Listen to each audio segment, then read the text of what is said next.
السلام عليكم ورحمة الله وبركاته مشاهدينا الكرام ميل كستو أجوكتان iyo si kasta oo aad noo daawanaysaan ku soo dhawaada mowduuc gaar ah oo aanu diiradda aanu ku saari doono falcelintii ay Ilhaan Cumar oo ka tirsan Koongareeska Mareykanka ay shalay uga falcelisay codayntii ay aqalka Koongareeska Mareykanka ay u qaadeen gabadha lagu magacaabo Rashida Tlaib oo ah haweeneyda kaliya ee Falastiiniyad ah ee ka tirsan Koongareeska Mareykanka taasi oo ay ugu codeeyeen Koongareeska Mareykanka in ay faafreeb ay ku sameeyaan hadalkeeda marka ay hadlayso ama TV-yada ka hadlayso taasi oo macnaheedu ay tahay marka in gabadhani marka ay arrimaha Falastiin iyo Israel ay ka hadlayso in TV-yadu ay jarjari karaan codkeeda isla markaana inta aysan rabin ay ka saari karaan macnaha tafaftir ay ku sameyn karaan haddaba Ilhaan Cumar oo goobta ka hadashay maxay tiri bal aanu isla daawano. Thank you, Mr. Speaker. It is glaring hypocrisy. waad mahadsan tahay afhayeen ayay leedahay waa munaafaqnimo weyn ayay tiri bal aynu sii wadna hadalkeeda.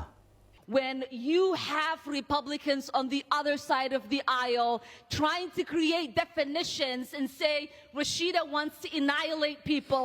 in aad sii haysato bay leedahay ama inaadan ka hadlin xubno ka tirsan jamhuuriga oo surinka kale ama qaybta kale jooga oo kuwaasoo markaas isku dayaya bay leedahay in ay daba galaan ama ay fafasiraan ama ay qeexaan hadallada Rashida isla markaana ay ku tilmaamaan in ay Rashido ay doonayso in ay dadka ay burburiso bal aynu sii wadno. When Max Miller himself went on TV and said we're turning Gaza into a parking lot and we want to annihilate Palestinians. waxa ay tiri marka Max Miller qodiisu inta uu tagay TV-ga ama ka soo muuqday TV-ga uu yiri Gaza waxa aynu ka dhigaynaa baarkin baabuurta la dhigto ama meel baabuurta la dhigto dadka Falastiiniyiintana waanu burburinaynaa bal aynu sii wadna hadalkeeda. Nobody condemned him on that side of the aisle. haddaba cidna muusan cambaareen bay leedahay hadalkaasi marka uu yiri oo ka tirsan marka qaybtaasi amaba dadka qaybta jooga ee jamhuuriga qof hadal ka keenay oo cambaareeyay ma jira ayay leedahay. What is true here is that every single one of them has not acknowledged the fact that Palestinians are dying in the tens of thousands.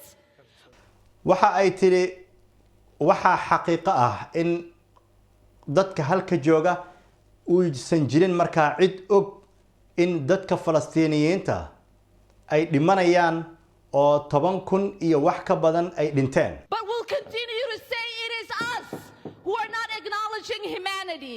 Rashida will stand strong. Gentlelady's time and the has expired. Palestinian movement will continue for liberation until every single Gentlelady's time has Palestinian expired. has the right to Gentleman live from in Maryland liberty. is rec.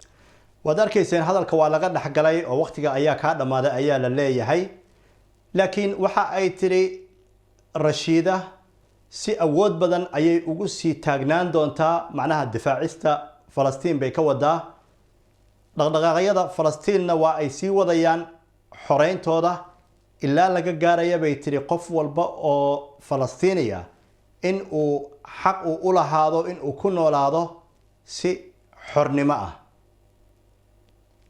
waagaag daawadayaal waad arkayseen jawaabta ay bixisay Ilhaan Cumar oo runtii ka falcelisay kana gelgelatay codayntii shalay loo qaaday oo golaha Koongareeska Mareykanka ama aqalka Koongareeska Mareykanka ay u qaadeen gabadha lagu magacaabo Rashida Tlaib taasi oo ah haweeneyda kaliya ee Falastiiniyada oo Koongareeska Mareykanka ka tirsan. codaynta loo qaadayna waxa ay ahayd in faafreeb lagu sameeyo ama jasuuro lagu sameeyo hadalkeeda taasi oo macnaheedu ay noqonayso marka in la tafaftiro hadalladeeda xilliga ay TV-yada ay ka hadlayso oo wixii marka laga rabo un laga qaato inta kalena laga tago. haddaba xorriyaddii adduunka sida ayay isku bedeshay meesha laga hadlayana waad arkaysaan oo hadalka laga leeyahayna waa Mareykan.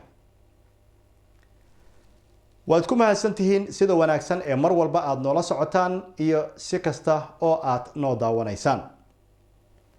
waxaad nagala socotaan Bulqaas Media. fadlan haddii aad ku cusub tahay page-ka Bulqaas Media ha naga ilaawin in muuqaalkan aad share garayso oo asxaab badan aad la wadaagto. sidoo kale ha ilaawin in aad like iyo follow aadna soo tiraahdo wixii talo iyo tusaale ah iyo aaraadiinaba waxaad noogu soo qori kartaan dhinacyada commenteska iyo messageska. rabbiga ha idinla jiro. aad baan idiin salaamayaa. salaamu calaykum waraxmatullaahi wabarakaatuh.